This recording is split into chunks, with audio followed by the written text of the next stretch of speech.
Saludos, amigos y amigas de La Respuesta. He observado mejor que nunca en estos tiempos algo que quisiera poner en el principio de este programa. Se trata de que está ocurriendo, quizás más que nunca, para enfatizar, que noticias importantes llegan en medio de un torbellino de noticias no menos importantes y pasan con una velocidad asombrosa. Y la gente percibe en el momento la importancia de una noticia, pero en pocos días, en pocas horas, la pierde. Eso es pernicioso, eso no es bueno, porque una de las misiones de la información, de la comunicación social en general, en principio es formar y orientar conciencia pública. Lo digo esto porque en el programa antepasado y en el pasado lo reacentué. Me referí a una visita que hiciera a China Henry Kissinger a los 102 años o 100 años de edad. Este hombre de un siglo, yo me preguntaba, ¿quién lo movilizó? Dije más, el propio viaje tan largo debe de haberse hecho en un avión especial, con cuidados especiales, porque a esa edad volar tantas horas, 14, 16 horas, es un riesgo. ¿Qué está ocurriendo? Era mi pregunta. No era una visita de cortesía, evidentemente. No era algo que se podría reputar como un reencuentro de viejos amigos o de viejos conocidos. Porque cuando Kissinger fue decisivo en el establecimiento de las relaciones con China, en el tiempo del presidente Nixon, es posible que Xi Jinping estuviera en el ejército siendo casi un muchacho. Pero fue y mantuvo conversaciones, según informaron, de cerca de 2 o más horas con el líder de China, Xi Jinping. La pregunta sigue en el aire y yo no quiero que la respuesta se deje arrastrar por el torbellino y la velocidad de los temas que como noticia se pierden rápidamente. ¿A qué fue? Sigue siendo la pregunta. Sobre todo ha sobrevenido algo muy elocuente y significativo. El canciller chino, Wang, primero desapareció un mes, no se supo de él. Solo se supo de él cuando se anunciaba su relevo, su destitución, y cómo se borró todo lo que podría quedar de sus señales digitales, las cosas que modernamente los funcionarios tienen que ofrecer. Esto del canciller chino salir del escenario en esas condiciones, días después de la visita de Kissinger a Xi Jinping, no es necesario hacer un esfuerzo grande para comprender que algo está ocurriendo grave, que la opinión mundial no conoce, o si sabe algo, lo sabe a medias. Entran a funcionar entonces las conjeturas las suposiciones, que fue enviado porque la guerra de Ucrania ha escalado de tal forma después de las bombas racimo entregadas a Estados Unidos, que podrían generar ya una escalada umbral preciso, inmediato de una tercera guerra mundial, sobre todo considerando las tensiones que hay entre Bielorrusia y Polonia. Y Bielorrusia que le dio albergue al grupo Wagner, lo tiene desarmado, entrenándole soldados. Algo todo muy raro, todo muy oscuro. Y que Estados Unidos utilizó ese recurso, porque sigue siendo un recurso el talento y al parecer la memoria conservada y la experiencia inmensa de ese pensador que fuera secretario de Estado estelarísimo de Estados Unidos durante largo tiempo. Hubo un tiempo en que se entendía que casi era una especie de presidente, de tanto que era su importancia. En los tiempos de Nixon, después Ford, después creo que tuvo en el periodo siguiente. Imprescindible se consideró, una especie de banco de datos infinito, culto, con libros formidables escritos sobre la problemática mundial a los 100 años, sacado de su necesaria sedentariedad, porque no puede estar haciendo ejercicio ni gimnasio, para llevarlo a China. O es Ucrania o es Taiwán. Ahí pudo ponerse la conjetura en el trípode de la estructura militar norteamericana, que es la más consciente de los grandes peligros que puede estar se pueden estar presentando en esa escalada de Tercera Guerra Mundial, en el uso de armas nucleares y una generalización de esto, cómo podría conducir a la desaparición de la humanidad, a la extinción de la humanidad. Tal vez la información sobre los preparativos para invadir a Taiwán, cosa que mucha gente ha estado esperando y pendiente, llegó en forma confiable a Estados Unidos. Tal vez el propio canciller destituido le pasó la información de la inminencia de la invasión de Taiwán. Estoy conjeturando, debo repetirlo. Y eso determinó ese encuentro de cumbre, una cumbre de poder, un líder de un país inmenso, ya convertido en superpotencia nuclear, espacial, y un ícono de otra superpotencia nuclear, espacial.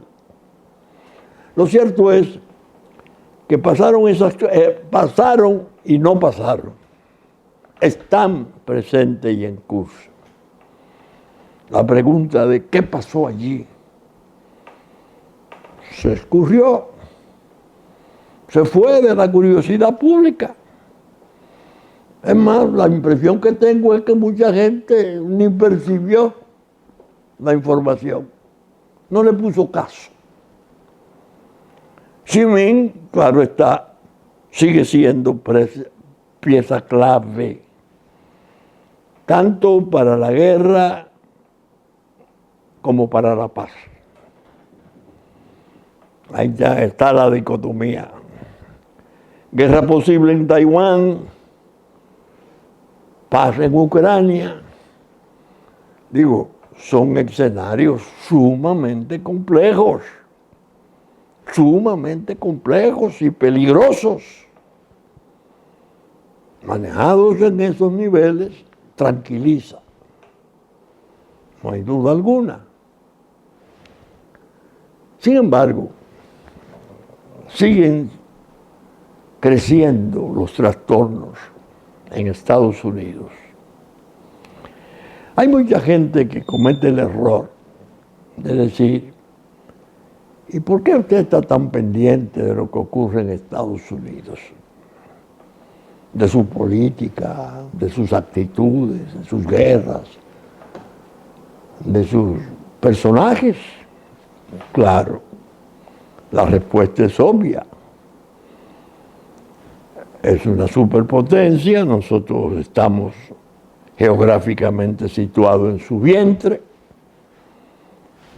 Medio mundo, por no decir todo el mundo, en una forma u otra, lo que ocurre allá repercute en ese medio mundo o en todo el mundo, en muchísimos aspectos de la vida de las sociedades, de las distintas latitudes y los paralelos del globo terráqueo.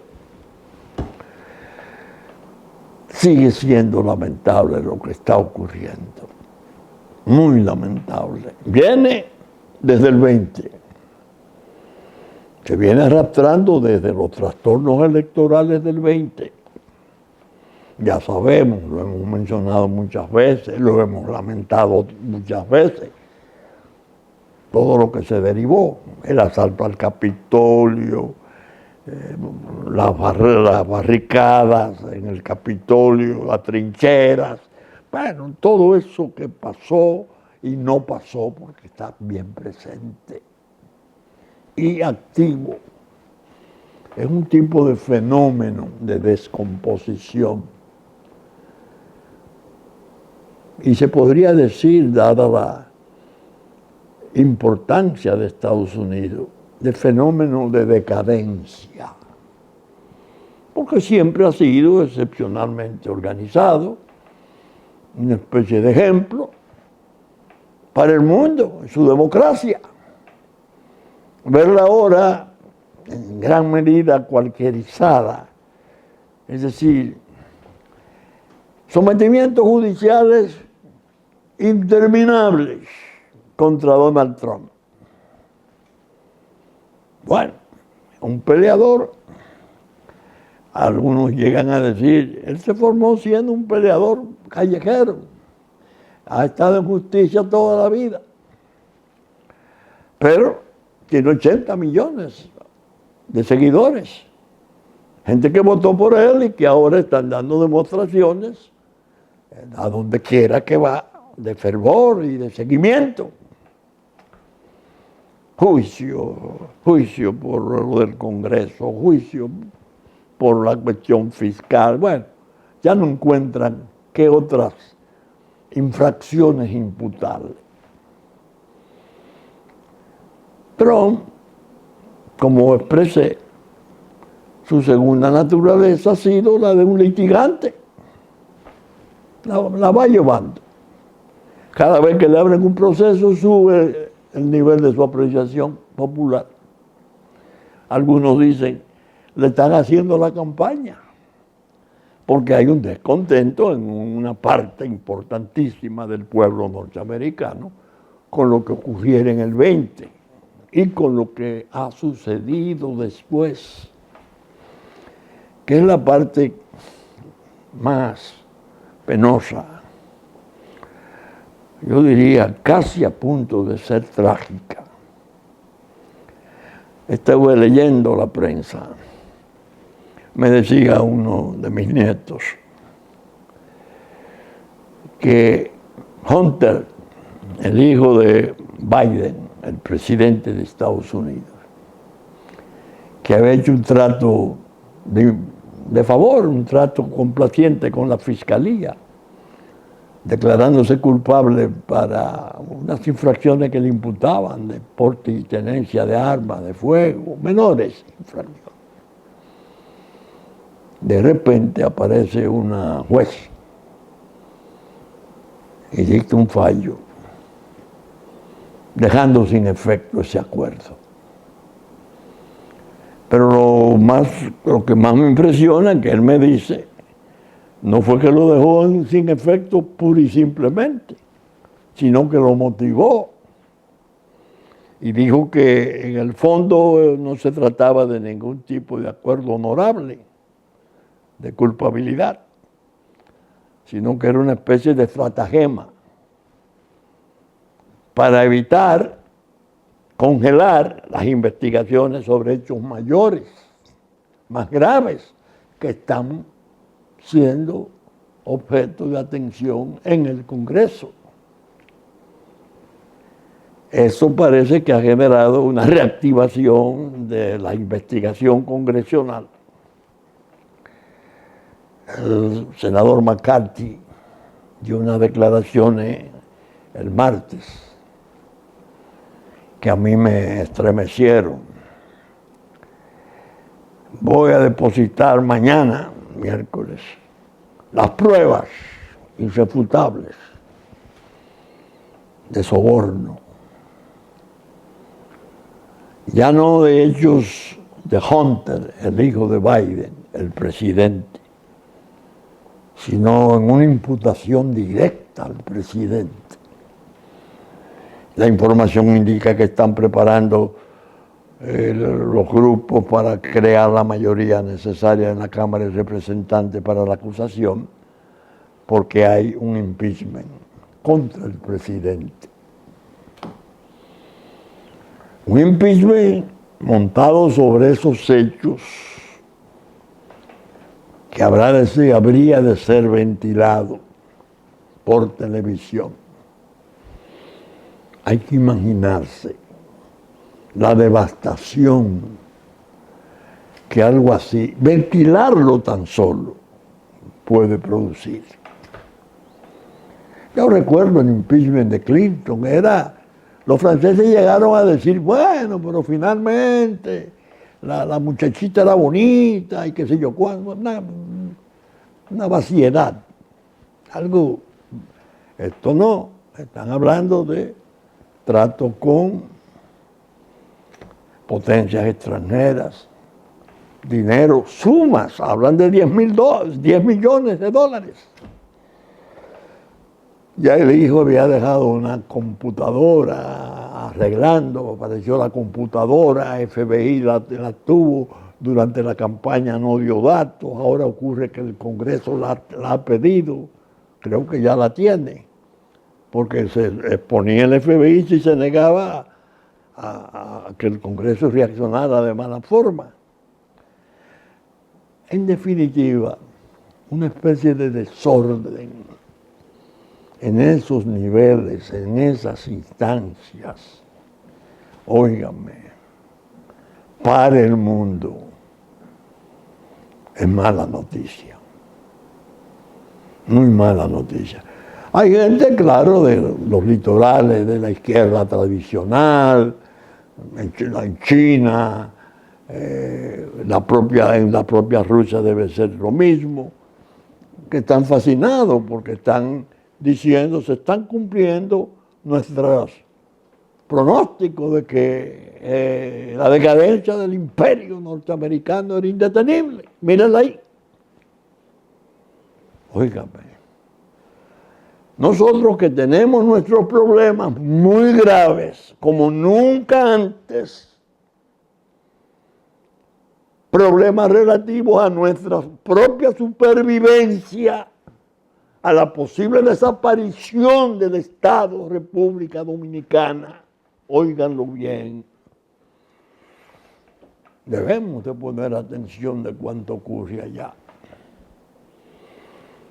Un amigo medio mordaz, hace algunos 2 meses, 3 meses, me dice, doctor, tengo entendido que usted y su familia son trumpistas. De Trump. Digo, mira, mi hijo Juárez, tú lo puedes reputar como trumpista porque él tiene convicciones muy favorables al candidato Donald Trump con la cuestión del American First, América primero. A mí no me considere tan trumpista. Sin embargo, no te niego que él tiene aspectos de su programa y pensamiento relativo a migración, relativo a las agendas degenerativas que el globalismo está imponiendo en el mundo, con las cuales yo simpatizo. Y eso me agrada.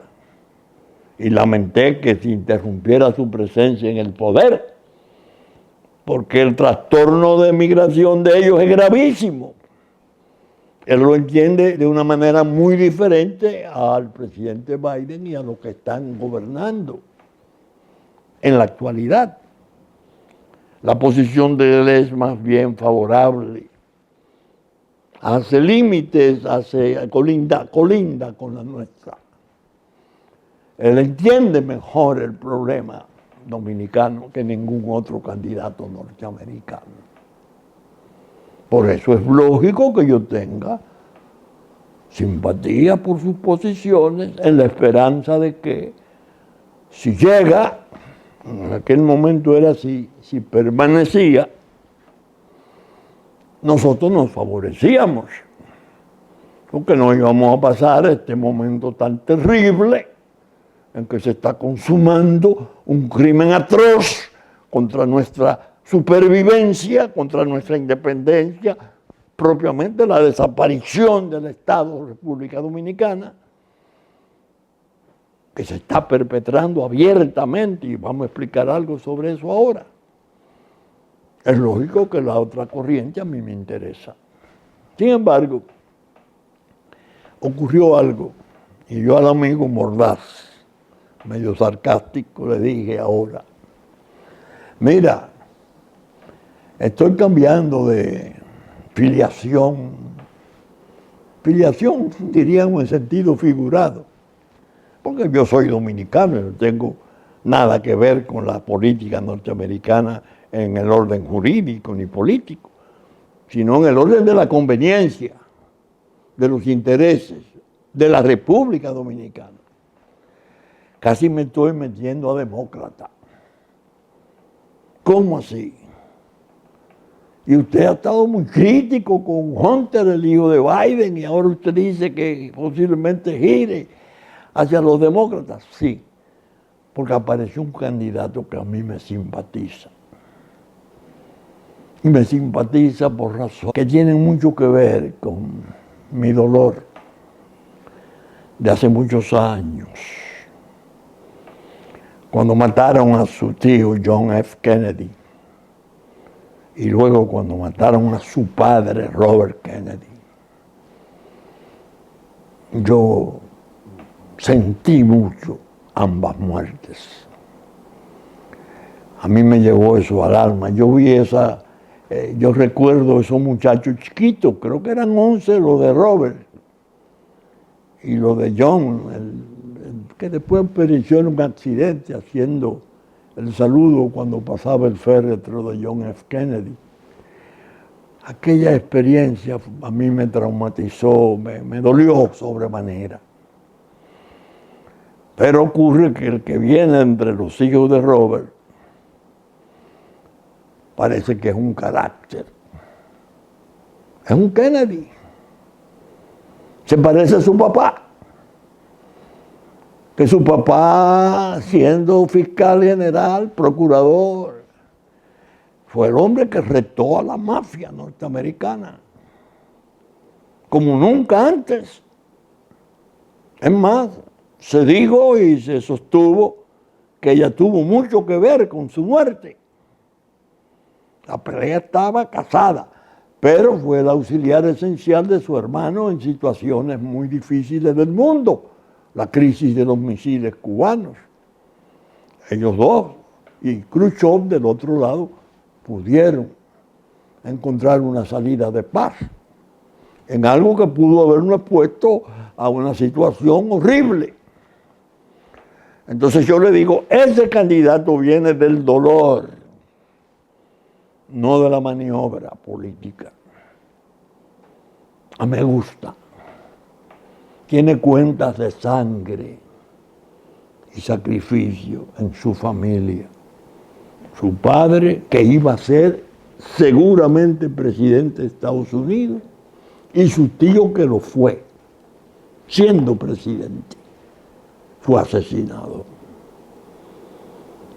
Y es temerario y valiente, un Kennedy.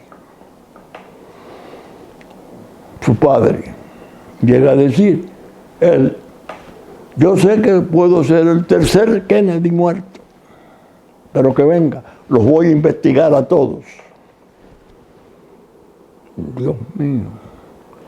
Tal vez una inflexión de esa magnitud, llevando a ese hombre, dice Juárez, que habla inglés, yo no lo hablo, no lo he oído, que es muy articulado, es abogado, muy bien formado. Tal vez el impacto que produzca la llegada de un hombre hacia poder sea lo que Estados Unidos necesite para levantarse de esa merma terrible, de su estima mundial, de su crédito público mundial. Un golpe de pecho terrible, mira. Es más, hay un estratega, manejador de relaciones públicas, que dicen que es formidable, Bannon, el hombre de Trump, que llegó a proponer la fórmula de Trump-Kennedy, porque ambos tienen, primero, son amigos personales, segundo, ambos tienen posiciones contra los programas de las agendas, ya sabemos, los problemas de aborto, género, etcétera, y especialmente contra el establishment. Este tiene pleito con las farmacéuticas. El Kennedy, Trump no tuvo. Tienen posiciones frente a la guerra comunes. Entonces Bannon decía, bueno, uno va de presidente, el otro de vicepresidente, el otro es más joven, y en el 28 es candidato a la presidencia. Y un acuerdo de ese tipo estremecería al mundo. Ese ticket que ellos llaman. Fueron capaces de unirse para reaccionar frente al hundimiento que han sufrido. Lo pueden necesitar. Estoy muy consciente de que lo adversan. Va subiendo lentamente dentro de su partido para la convención, pero tiene adversarios muy duros, intereses poderosísimos que se oponen. Los mismos que se oponen a Trump. Y al amigo yo le decía, mira, esa oposición que tú dices que tiene interna en el Partido Demócrata es muy provechosa. Si la logra vencer, será mejor. Esa es su fuerza moral. Es lo que indica que no es un cómplice eventual para hacer después diabluras desde el poder.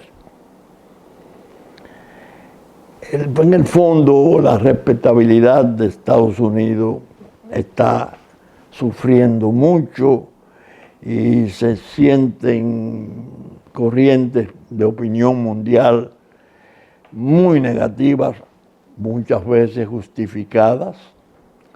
Ya vimos aquella huida de Afganistán en horas, dejando 86.000 millones de dólares en armamento abandonado. No quiero mencionar lo que la propia prensa americana vive haciendo, porque lo encuentro un tanto cruel, de las deficiencias y los problemas de salud del presidente Biden, de su desorientación en las tribunas, de sus ocurrencias. Se podría dar un esfuerzo excepcional de esa nación poderosa en procura de el respeto perdido entre esos hombres separados o juntos. Es más, bastaría decirle a Trump que Trump dijera: si yo llego a la presidencia, el fiscal general mío será Robert Kennedy. No voy a caer en la trampa que caí, que puse una serie de funcionarios que respondían a esos intereses que yo combatía. Ese solo anuncio, por Dios, estremece, porque estamos hablando de cuadros pesados de la política norteamericana, gente con carácter, gente que ha hecho cosas y que se confían que pueden seguir haciendo cosas provechosas para su país y de consiguiente para el mundo. Ahora acabo de ver algo, porque es que las noticias, como les dije al principio, se van almacenando, pero en torrentera. Una turba enorme de haitianos desesperados se apersonan como multitud y rodean la embajada norteamericana en Puerto Príncipe. Bueno, un momento dificilísimo se vivió. Tan grave que Estados Unidos reacciona. Primero, su personal no puede salir del patio. Y un llamado a todos los norteamericanos que estén en Haití, salir cuanto antes. Caramba. Estados Unidos está en esas condiciones en Haití. Pero Haití, el Haití controlado por pandillas, criminales. El Haití protegido sutilmente por las posiciones de China, Rusia, más abiertamente por Venezuela, que están aguardando otros desenlaces, que yo lo he dicho en la respuesta, no como conjetura, sino como tesis. Un manifiesto declarando a Haití la segunda república democrática del socialismo del siglo XXI. Entonces yo me he preguntado, ¿y qué va a ocurrir entonces? Sin embargo, las noticias siguen malas, entrelazándose como matrimonio entre villanos y villanas. Suspenden los fondos alimentarios de ONU destinados al pueblo hambreado de Haití. Dios mío, ¿qué es esto? Pero esto es tan grave o peor que las pandillas. Porque es una hambruna lo que están provocando de muerte de millones. Y ellos que tienen la obligación de aumentar el alimento lo están suprimiendo, disminuyendo. Doctor, hay 500,000 niños sin aulas, las escuelas están cerradas. Pero es que el plan va hacia el 1,5 millones, 2 millones de invasores de la República Dominicana. Y cuando lo hagan en horda, cuando lo hagan como una especie de tsunami, y República Dominicana intente defenderse con sus ejércitos, tanto el militar formal, estructural, como el ejército popular, que siempre sabe tener abajo su pueblo que pelea por él, por su suerte. Hay que intervenir la isla, porque en nombre de la paz. Entonces puede venir una intervención múltiple, ya a nivel de Estado, Francia, Canadá. Entonces ellos no tendrían los escrúpulos de ahora de no tocar a Haití, dejar a Haití a su suerte. Yo escribí sobre la hipocresía en la pregunta hace 2 semanas. La hipocresía colosal, gigantesca, está más en boga que nunca. Francia, Canadá, Estados Unidos, China, Rusia, están en un baile de puñales. Cada quien tiene su interés. Están sacrificando dos pueblos. Uno que está destruido, colapsado, y el otro pendiente de ser destruido por reabsorción, por fusión, por el desastre que tienen programado. Óigame, ustedes habrán notado que esa tesis que yo he sostenido, he dicho, en el fondo es un diseño que yo llamo diseño Clinton. Bill Clinton es, ustedes me han oído alabarlo, una inteligencia superior formidable, con un encanto, no hay duda, pero peligroso. Cuando él pidió los 19 campamentos de 20,000 habitantes cada uno, medio millón, y aquel viejo inolvidable, el ciego nuestro, no, eso no va.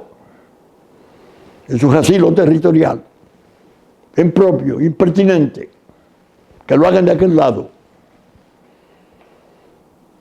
Ese diseño, parece que aparecieron los magos auxiliares. Hay que modificarlo, vamos a hacérselo por terror. Nos vamos de aquí, dejamos esto en manos de bandidos, armamos los bandidos, matamos al presidente o dejemos que lo maten. Y cuando se arme el desorden, entonces no será medio millón los que van a ir a campamentos, sino 1 o 2 millones por invasión física. Alguien me dijo, lo oí en un programa a mi hijo Vinicio, con 2 distinguidas periodistas ayer, que se dictó una resolución en el Ministerio de Educación que implica que los niños que vengan, no tengan acta de nacimiento, deben de ser inscritos. Si vienen con los padres, ya están protegidos. Ya son inmigrantes bajo protección, no se pueden aplicar los rigores migratorios de la ley nuestra. ¿Qué pasa? ¿Hasta dónde vamos nosotros a ser genuflexos? ¿Hasta dónde va este gobierno que tiene un presidente que predica muy bien y tiene unos monaguillos que actúan muy mal, pero que son los que están cortando el jamón de ONU y de las potencias? Los monaguillos son los ministros y esos grupos que andan ahí dándole protección a eso. Yo oigo, porque nosotros, a una distinguida periodista, aquí el dominicano no quiere trabajar, le gusta el motoconcho. Ya esos arrozales con el agua en la rodilla lo tienen que hacer los haitianos, y la construcción la tienen que hacer los haitianos, y el dominicano no sirve. Dios mío, qué espanto. Todo fue fríamente calculado. Primero, una política de visados después de la guerra civil abierta para que se fuera quien quisiera. Después los tiburones, los viajes ilegales, se mete la droga en la comparsa y aumenta el desastre nuestro. Como si aquí no se hubiera hecho nada antes de este tiempo. Los arrozales nuestros que tienen 70 años, lo hacíamos nosotros. No, pero ya el dominicano no trabaja, ni tiene interés en eso. Vinicio le decía a la periodista, bueno, pero en esa condición lo mejor es decirle a los 10 millones allá, vengan para acá, háganse cargo de esto, porque los que están aquí son unos inútiles y se quieren ir. Ustedes están dándose cuenta de la magnitud siniestra de esos temas. Ustedes no se están dando cuenta. Pienso que sí, que se dan cuenta, pero no pueden percibir bien las cosas. ¿Por qué? Por el silencio de los lideratos políticos superiores. No en el caso del gobierno, porque ahí habla el presidente, aunque los ministros se encargan de hacer todo lo contrario.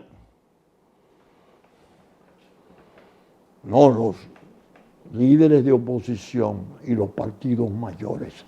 Eso ni siquiera, el que fue se separó del esfuerzo que se hizo para producir una especie de reunión de unidad nacional. Silencio. Mientras tanto, la moda. ¿Cuál es la moda? Bueno, vamos arriba. Rumba abierta para baile. Ahí vienen las elecciones, ahí vienen los ayuntamientos, ahí vienen las posibilidades de enriquecerse. Vamos a combinar. Entonces comienza ese tráfago de perversidades, de traiciones, de sinvergüencería. Ese aparato electorero, esa parranda electorera, no deja ver claramente al pueblo dónde están sus peligros reales. La Fuerza Nacional Progresista hizo ya a través de la respuesta una presentación de su posición en la hora actual. Dijimos, y lo dije con un documento que creo que puede servir de resonancia magnética para hacer un diagnóstico de nuestro estado de ánimo y de la seriedad de nuestra posición. Es decir, lo que le dije a Joaquín Balaguer en el año 1979, 31 de enero, hace 43 años, 44 años. Lo leí y lo comenté. Y cuando terminé eso le dije al doctor Leonel Fernández, doctor, esa es la posición nuestra. Ahora, la misma de hace 43 años, no lo acompañaremos si su partido pacta algún tipo de acuerdo con la cúpula delincuencial que hizo horrores, no solo en el saqueo de fondos públicos, horrores en la entrega de este país. No puede contar jamás con nuestra compañía. Esto, tal como ocurriera frente al presidente Balaguer, independientemente de las relaciones personales que no tienen por qué afectarse. Es su derecho a hacer acuerdo con Danilo Medina, sentarse y decirle, Danilo, me equivoqué, tú tenías razón. No es verdad que el partido Juan Botu se destruyó. No es verdad que yo formé este partido para nada. Somos aliados, somos lo mismo. Es su derecho. Yo lo respeto. ¿Cómo es nuestro derecho decirle no? Así no. De ningún modo. Nos negamos a participar. Imagínense ustedes estas elecciones. Fíjense que la están asordinando. Habeas corpus para José Ramón Peralta. Un habeas corpus con un mandamiento de juez de instrucción confirmado por corte, la legalidad de la prisión totalmente asegurada. ¿Por qué apoderan un juez determinado? ¿Qué está pasando? Y ya un lobista en Estados Unidos, $500,000, el Guerrero lo paga, Donald Guerrero, para desacreditar el Ministerio Público. Y con un expediente horrible, la anguila en las manos, que no se acaba de decidir, que determina la prisión automática absolutamente indispensable de los cuñados de Danilo Medina. ¿Qué pasa? Todo eso en medio de una campaña electoral, en una alianza de Leonel Fernández, sentándose con esa cúpula bandidesca, porque sus compañeros, los grandes estrategas de su partido, él no lo puede respetar, y además están las relaciones con el partido. Las relaciones con el partido se rompieron cuando se fue a formar la Fuerza del Pueblo, y ese partido se estaba vaciando, asqueado, porque ahí está gran parte de la gente mejor del país, pero no su cúpula, bandidesca. Ahí tienen. Calamar, ahora anguila, que salga anguila. A mí me hizo una prueba un amigo, que yo me quedé de una pieza y dije, Dios mío. Tomó un celular y dijo, mire, usted quiere saber lo que pasó en el sector eléctrico. Cuando llegamos al poder, el partido al cual él pertenece, confrontamos con aduana. No, solo 300,000 llegaron. 700,000 medidores. Ahora, oigan los precios a que se están comprando ahora los que se necesitan. Casi el doble fue los precios que figuraron en el primer millón supuesto que se había importado, del cual solo 300,000 quedaron. ¿Qué es eso? Pues estamos hablando de miles de millones. Miles de millones. ¿Ustedes creen que el país puede desconocer los alcances de un tipo de conducta como ese? Los daños que eso produce en un pueblo pobre, en un pueblo necesitado, que necesita desesperadamente el apoyo de los poderes públicos. Y este grupo de salteadores, de ladrones, porque no puede llamarse de otro modo, haciendo horrores. Y no, la política. No, porque en la política se hace lo que conviene. Y lo que conviene es llegar a un acuerdo, porque unido se puede ganar. ¿Unido con quién? Con Satanás. Óigame, dime con quién andas y te diré quién eres. La Fuerza Nacional Progresista le teme a eso mucho. No queremos andar con esa compañía, preferimos quedarnos en soledad, defendiendo la República. Tomaremos las medidas legales y pertinentes dentro del ámbito jurídico del proceso electoral. Todas esas advertencias que yo he hecho, me atrevo a asegurar,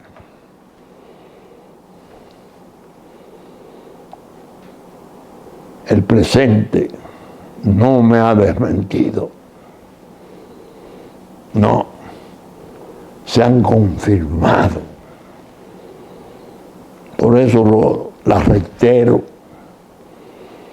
seguro de que estoy hablando verdad. Estoy presintiendo graves males para el país. Y ese silencio del discurso nacional en la actividad política, en esos niveles, es pecado capital. Es traición por omisión. Traición por omisión, tan perversa como la traición por acción. Omitir medios de defensa a un pueblo que está acorralado en su independencia es una forma de traicionarlo. nosotros no nos silenciaremos tratando ese tema. Es bueno que los amigos y los enemigos lo sepan. No hacemos acuerdos por debajo, ni maliciosamos buscando ventajas. Nos fuimos de un gobierno porque nos dimos cuenta de qué era lo que estaba pasando y finalmente se comprobó que nada de lo que presentimos era incierto. Ahora, dejar que las circunstancias fluyan, que siga el presente demostrando si he estado equivocado o he estado en el acierto. Cristianamente tengo la conciencia tranquila. Creo que hemos estado en el acierto. La idea es que el programa ha llegado a su término y que los meses que vienen, como digo muchas veces, que la ventaja de mis advertencias residen en que muchas de las cosas de las que hablo es previsible que ya yo no esté, por razones de límite de edad. Cumplí 92. Tal vez los sucesos del 94 estén en otra dimensión. Eso le da más fuerza a mi razonamiento y a mis admoniciones. Saben ustedes que estamos saliendo por Super Canal 33, por Dios, 33 del cable, de Claro, y 3 del cable, nuestra versión central, domingo a las 11 de la mañana. Que asimismo del impacto, canales 52 y 22, 52 de Claro, 22 del cable, 12 del mediodía de domingo, 9 de la noche de domingo, 7 de la mañana de lunes, que estaremos en YouTube a partir de las 12 del mediodía, después de nuestra versión central. Con la gracia de Dios esperamos estar con ustedes el próximo fin de semana en otra entrega de Su Respuesta. Muchas gracias y hasta entonces.